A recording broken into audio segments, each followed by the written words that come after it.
আসলে যে কেউ নয় তারা, কেউ নয় রে আপন। আপন আপন মহিলা যারে ভাবছ আপন জন, আসলে যে কেউ নয় তারা, কেউ নয় রে আপন। ও তোর কে বা আপন অনন্তকাল রে,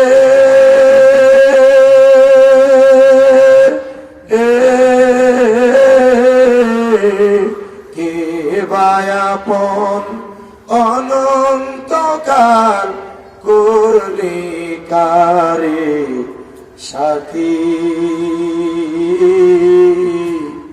কার লাগিয়া কান্দ দিবা রাতি। আপন বলে কেউ আছে পৃথিবীতে?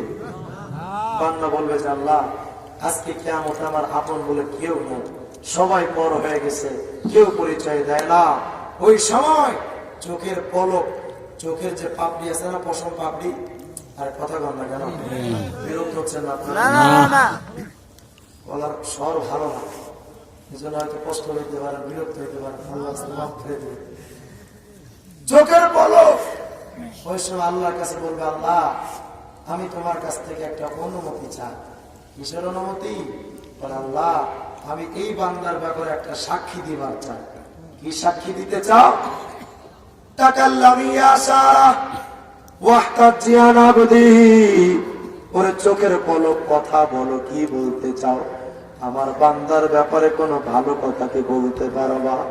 চোখের পলক ওই সময় চোখের পাপড়ি ডাক দিয়া বলবে আল্লাহ গো এই বান্দা দুনিয়াতে তেমন আমল করে নাই, তেমন নামাজ রোজা হজ যাকাত করে নাই, কিন্তু মাওলা রে এই বান্দাকে দেখেছিলাম মাহফিলে আইসা প্রধান বক্তা যখন আখিরে মোনাজাতটা করেছিল, আল্লাহ এই বান্দাকে দেখেছিলাম একদিন দোয়ার মধ্যে চোখের পানি জড়াইছিল, একদিন দেখেছিলাম তাহাজ্জুদের নামাজ পড়িয়া এই বান্দা দুইখানা হাত উঠাইয়া তোমার শাহী দরবারে চোখের থেকে তোমার ভালোবাসায় চোখের থেকে টপ টপ টপ টপ করে পানি ফালাইছিল।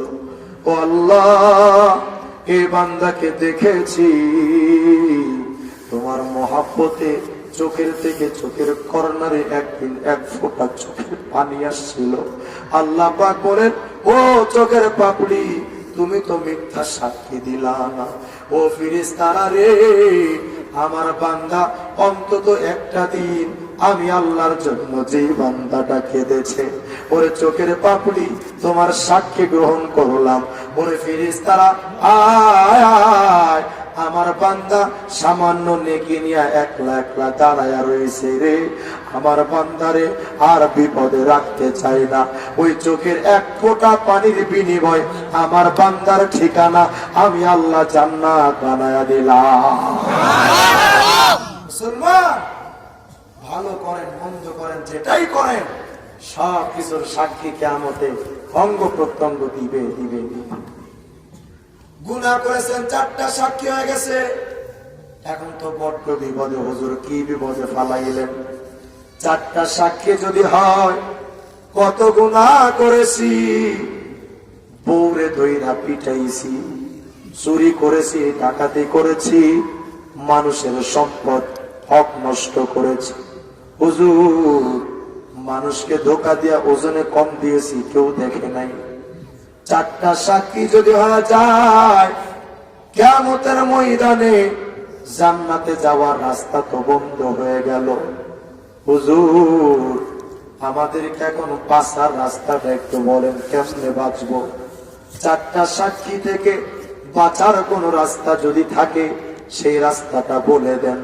ওরে মুসলমান এই দুনিয়াতে তোমার আমার নবী আসছেন, পথ ভোলা দিক ভোলা দিকভ্রান্ত পথভ্রষ্ট পথভ্রান্ত মানুষগুলাকে সোজা রাস্তা দেখা দেওয়ার জন্য শয়তান একদিক থেকে তোমারে বলতেছে এত গুনাহ করছো আল্লাহ মাফ করবে না, অপর দিক থেকে নবী বলতেছেন যত গুনাহ করবি তওবা কর আল্লাহ সব মাফ করে দিবে। আপনি কি শয়তানকে মানবেন না নবীকে মানবেন? শয়তান বলতেছে এত গুনাহ করছো আল্লাহ কি তোমারে মাফ করবে? অনেক মানুষ আছে না জিনা করছে মনে করেন, নাফরমানি করছে বা চুরি করছে, হয় না এত গুনাহ করছি আমি, এত মারাত্মক গুনাহ, আল্লাহ তোমার বাঁচায় রাখবেন, আমার তো আল্লাহ জাহান্নামে দিবে।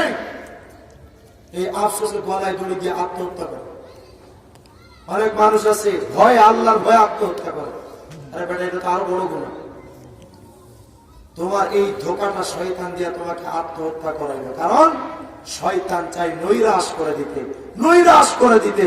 আর আল্লাহ পাক বলেন কুল ইয়া ইবাদিয়াল্লাযীনা আসরাফু আলা আনফুসিহিম লা তাকনাতু মির রাহমাতিল্লাহ। ও বান্দা, শয়তান তোমাদেরকে আমি আল্লাহর রহমত থেকে নৈরাশ করতে চাই। আর আমি আল্লাহ বলছি যত পাপী হও না কেন, যত পাপিষ্ঠ হও না কেন, যত বড় গুনাহগার হও না কেন, ও বান্দা টেনশন করবা না, তওবা কর। দুটো হাত উঁচু করতে দেরি হবে, গুনাহ মাফ হতে দেরি হবে না। কত গুনাহ করছেন? আল্লাহ নবী বলেন মুহাম্মদ চারটা সাক্ষী হয়ে গেছে, বড় বিপদে আছো না? আরে কোনো টেনশন করো না, আমি নবী তো আছি। আমি নবী একটা ক্ষমার কথা, একটা সুসংবাদের কথা তোমাদেরকে জানায় দেই। ইদা তাবাল আবদু আমসাল্লাহুল হাফাজাতা দুনুবাহু ওয়া আনসা যালিকা জাওয়ারিহু ওয়া মাআলিমাহু মিনাল আরদ হাত্তা ইয়ালকাল্লাহা ওয়া লাইসা আলাইহি শাহিদুম মিনাল্লাহি বিদাম। ও বান্দা টেনশন করবা না, যত গুনাহ করো, যত পাপিষ্ঠ হও, চারটা সাক্ষী যদি হয়ে যায়, দিল থেকে মানুষের হকগুলো পরিশোধ করো, তওবার নিয়তে দুইটা হাত উঠায় দাও, ফিরিস্তাদের জেহেন থেকে সরায় দিব, মাটিকে ভুলায় দিব, অঙ্গ প্রত্যঙ্গকে ভুলায় দিব, এমন ভাবে কিয়ামতে উঠবা যেন তুমি গুনাহই করো না।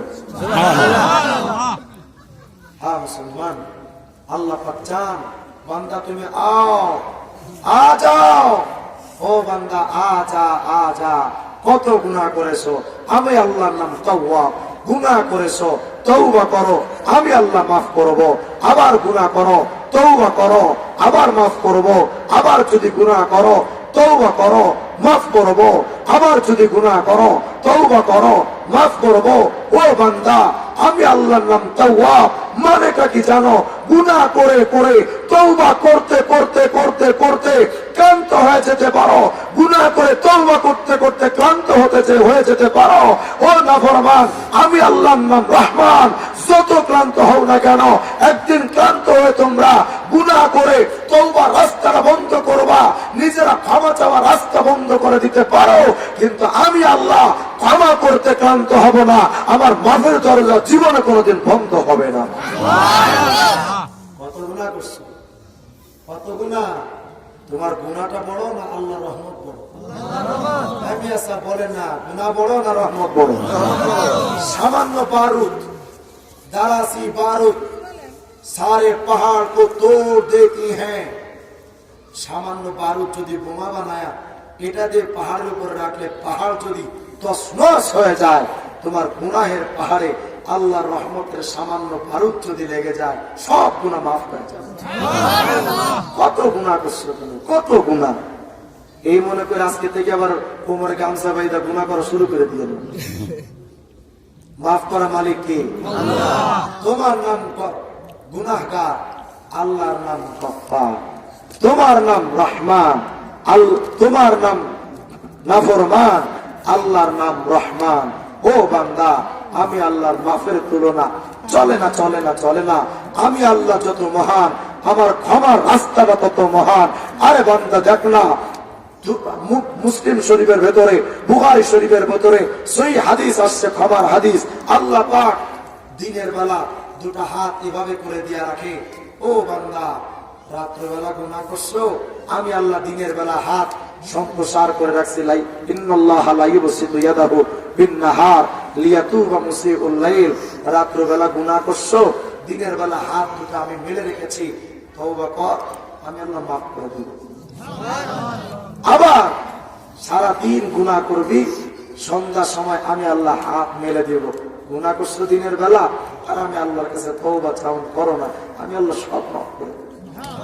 আল্লাহ কত মহান, চিন্তা করা যায় কত মহান তিনি। কিয়ামতের ময়দানে আল্লাহ দয়া দেখেন, দয়া দয়া। কিয়ামতের ময়দানে এক বান্দাকে শেষ যাকে জাহান্নাম থেকে বের করা হবে, বড় মজার হাদিস। আল্লাহ পাকের বান্দা বলবে, আল্লাহ আমার আর কতকাল জাহান্নামে জ্বালাইবা, আমার কি মাফ করা যায় না আল্লাহ? আল্লাহ বলে, ঠিক আছে তোরা মাফ করতে পারি, তুই আর কিছু চাবি না তো? জাহান্নাম থেকে যদি তোরে বের করি আর কিছু চাবি না তো? না না আল্লাহ, তুমি কও কি এটা, জাহান্নাম থেকে বের হওয়ার পরে আর কিছু চাওয়ানোর দরকার আছে নাকি? ঠিক আছে যা বাইর। সুবহানাল্লাহ কইবেন না? বান্দাকে জাহান্নাম থেকে বের করছে, বের করার পর চেহারাটা জাহান্নামের দিকে ঘুরায় রাখছে। চেহারা যে জাহান্নামের দিকে ঘুরায় রাখছে, জাহান্নাম তো আপনাদের মানিকগঞ্জের শ্বশুর বাড়ির মধুর হাড়ির বাতাস নাকি বল, এসির হাওয়ার মতো ঠান্ডা না? ইয়াসবিল ওজু, জাহান্নামের বাতাস এত মারাত্মক, বান্দার চেহারা ঝলসে যাবে। আল্লাহর কাছে বান্দা বলবে, আল্লাহ জাহান্নাম থেকে বের করলাম, বড্ড ভালো কথা, আমার চেহারাটা যে জাহান্নামের দিকে ঘুরায় রাখছো, আমার চেহারা যে জ্বালায় দিচ্ছে, তুমি কি দেখো না? তুই কি কইতে চাস? আল্লাহ চেহারাটা শুধু ডান দিকে ঘুরায় দাও। সত্য করে কইলাম যে আল্লাহ আর জীবনে কিচ্ছু চাবো না, আগে একবার না কইলে যে আর কিছু চাবি না, আল্লাহ এটাই শেষ, আর কোনো না। ঠিক আছে ঘুরা। সুবহানাল্লাহ, সাথে পরে করেন আল্লাহু আকবার, জোরে করেন আল্লাহু আকবার। চেহারা যখন ডান দিকে ঘুরাইছে, ডান দিকে ঘুরানোর পর তাকায় দেখে এত সুন্দর একটা গাছ, ওর বাপের জন্মে এত সুন্দর গাছ দেখে না, বানাইছেন কে? আল্লাহ। ওদিকে তাকানোর সুযোগ দিলেন কে? আল্লাহ। বান্দার অন্তরে এখন শব্দ ডাকছে, আল্লাহ যদি এই গাছটা নিচেতে যাইতে পারতাম কতই না ভালো হইত। আল্লাহর আল্লাহ একটু অনুমতি দেও না, ধাক্কা ধুক্কা দিয়ে ওখানে পাঠায় দেও না, তুমি এমন করো কে? তুই না আগে দুইবার ওয়াদা করলে আর কিছু চাবি না, আল্লাহ এবার শেষ, তুমি এবার দিয়ে দেখো। সত্য কথা কইলাম, আল্লাহ জীবনেও যদি তোমার কাছে কিছু চেয়ে থাকি তখন তুমি কইও আমার এই গাছটা নিচে একটু পৌঁছায় দাও, পাক্কা নিয়ে আর কিছু চাবো না। মনে থাকবে তো? আল্লাহ মনে থাকবে না মানে মানে বুঝাইতেছে যে আল্লাহকে এত অবিশ্বাস করলে চলে। ঠিক আছে যা। আসতে কন্যা গলাটা যদি ভালো থাকতো, গলা ফাটাইতে জানি আমি, গলা একটারও ঠিক রাখতাম না, গলা ফাটানোর ওয়াজ আমি জানি, আজকে নিজের গলাটাই ফেটে গেছে। যতটুকু আছে না আছে নিয়ে একটু আপনার আওয়াজ টাওয়াজ দেন না, নাহলে আমি তো কবর জিয়ারত করতে আসি না। আল্লাহ পাকের কাছে বলতেছে, আল্লাহ এই গাছটা নিচে একটু পৌঁছায় দাও। ঠিক আছে যা, এসব করিস না। সুবহানাল্লাহ বলেন। ওই গাছটার নিচে যাওয়ার পর আরেকটু দূর তাকায় দেখে, দূর মিয়া এটার কত সুন্দর গাছ, তো ফৈন্যের মতো দেখা যায়। এর সামনে আর একটা গাছ এত সুন্দর, বান্দার মাথার তার তো পুরো হিরোলের মতো ছিঁড়ে গেছে। আল্লাহ আল্লাহ বাবা, আল্লাহ যদি কিছু মনে না করে আর একটা কথা কই কই, কি কইতে চাস? আল্লাহ যে এত সুন্দর একটা গাছ বানাইছো, তুমি তো বানাইছো না? আল্লাহ হ্যাঁ আমি তো বানাইছি। তুমি এত সুন্দর গাছ বানায় আমার চেহারার সামনে ধরছো, আমার মনে আবার ওই গাছের নিচে যাওয়ার মতো শখ জাগছে, এত শখ দেও কে তুমি?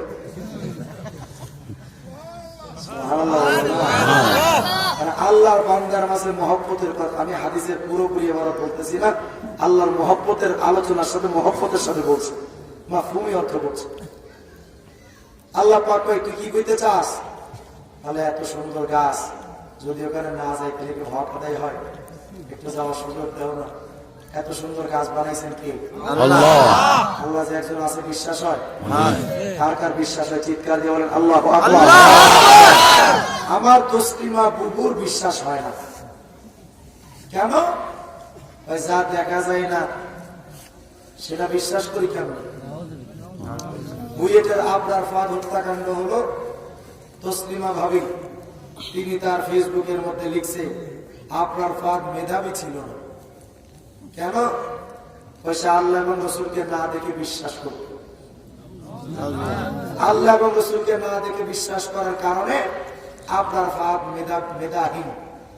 আমি প্রশ্ন করলাম ওই সময় যে আপনার ফাদ আল্লাহ এবং রসুলকে না দেখে বিশ্বাস করছে, এই জন্য তার মেধা যদি খারাপ হয়। তুই তো ইন্ডিয়ায়, আপনার ফাদ তো হত্যাকাণ্ড হয়েছে বাংলাদেশে, আপনার হত্যাকাণ্ড তো তুই দেখোস না, তাহলে তুইও তো না দেখে বিশ্বাস করলি। আপনার ফাদ আল্লাহ রসুলকে না দেখে বিশ্বাস করলে যদি মেধাহীন হয়, আপনার ফাদের হত্যাকাণ্ড না দেখে তুই বাহিরের দেশে থেকে বিশ্বাস করে তুই টাটকা ফরমালিন মুক্ত মূর্খ। না দেখে বিশ্বাস করা যায় না। একবার হিন্দুস্তানের এক পাবলিক আমার জিজ্ঞেস করছে, রিজওয়ান রফিকি কোন আল্লাহ যে একজন আছেন, কোরআন শরীফ যে আল্লাহর কিতাব, এটা বিশ্বাস করি কেমনে? মোহাম্মদ তো মিশা কথা কইতে পারে। আমি তারা বললাম, তুই কি হালাল জাদা নাকি টাটকা হারাম জাদা? হুজুর এমন কথা হারাম জাদা শব্দ কি বলে কেউ? এটা কি ভদ্র মানুষের পরিচয়? বললাম না না, এই শব্দটা ভদ্র মানুষের পরিচয় না। তুমি যে আমার আল্লাহরে অস্বীকার করে দিছো, এইটা ভদ্র মানুষের পরিচয়। কথা বলে না কেন? আমি বললাম যে ভাই, আমি আপনাকে আসলে হিট করার জন্য বলি নাই, আমি জানতে চেয়েছি আপনি কি হালাল জাদা নাকি জাউরা। আমি আমার বাবার বৈধ সন্তান। আমার প্রমাণ কি? তোমার মা যে বাপের সাথে আকাম কইরা তোর মতো কুলাঙ্গার জন্ম দিছে, তুই কি পেটের মধ্যে থেকে উকি মেরে দেখছিলি? কথা বলে না কেন? তুই কি দেখা বলতেছিস নাকি না দিকে? না দিকে তো না দিকে যদি তুই তোর জন্মের ব্যাপারটা বিশ্বাস করস, আল্লাহর বিশ্বাস করস নাকি? আসলে আমার চেহারাটা আছে আমার বাপের মতো, তাই আমি কই আমি আমার বাপের বললাম। ভাবলাম চেহারা যদি বাপের মতো হওয়ার কারণ এটাই যদি প্রমাণ হয়, তোর ভাই বোন সব কি বাপের মতো? একটু চেহারা বলা ভ্যারাইটিস বোমবাস্টিং মার্কা আছে। ভাবলাম যেগুলো বোমবাস্টিং মার্কা ওইগুলো টাটকা যাওয়া, তার মানে তোর মা লুচ্চা। কথা বলে না কেন? হজুর এমনি কথা পান কে? এমনি বাস দেয় কেউ? আমি বললাম এরে বেটা, বাস তো কেবল শুরু। আমি বাংলাদেশের নামটাই দিছি বাস বাগান। কেউ বাস দেয়, কেউ বাস খায়। কথা বলে না? হুজুর আসলে বিষয়টা কি? আমার মা আছে না, আমার মা কইছে আমি আমার বাপের বললাম, তাই আমি বলি আমি আমার বাপের বলবো। তাহলে এটাই যদি প্রমাণ হয়, তাহলে আমার প্রশ্নের জবাব কি? তোর মা কি সাধারণ মানুষ নাকি মহামানুষ? সাধারণ মানুষ। তো সাধারণ একটা মানুষের কথা না দেখা বিশ্বাস যদি করা যুক্তি সঙ্গত পায়, বিশ্ব মানবতার মুক্তির দূত মহামানব মুহাম্মদের কথা না দেখা আমরাও বিশ্বাস করতে পারি আল্লাহ একজন আছেন, কোন সন্দেহের অবকাশ নেই।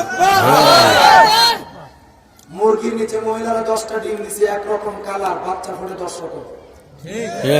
কথা বলে না কেন? এখানে যে কয়টা মানুষ আছেন সেই কয় রকম চেহারা, তার চেহারার মিল আছে? বলেন না মিল আছে? ভাই ভাই একই ফ্যাক্টরি থেকে আসছে, মায়ের পেট থেকে 10টা সন্তান মায়ের, একটা সন্তান কালা, আর একটা সাদা, আর একটা শ্যামলা, একটা পুরুষ, একটা মেয়ে, একটা হিজড়া, একটা বক্তা, একটা বোবা, একটা 26 ইঞ্চি, একটা 7 ফিট লম্বা। একই পেট থেকে 10টা সন্তান, 10টা রূপ, 10 রকম। দেওয়ার মালিক কে? বলো না ভাই কে? এখান থেকে যদি একটা গাছ উঠে, গাছের রং একরকম, পাতার রং আর এক রকম। ফুল যদি গাছের থেকে আসে, ফুলের কালার কয়েক রকম। ফল যদি কাঁচা থাকে একরকম, পাকলে আর এক রকম। আল্লাহ বলতে হবে কি? আচ্ছা মানুষ বলো দেখি রাখবো কেন কালো?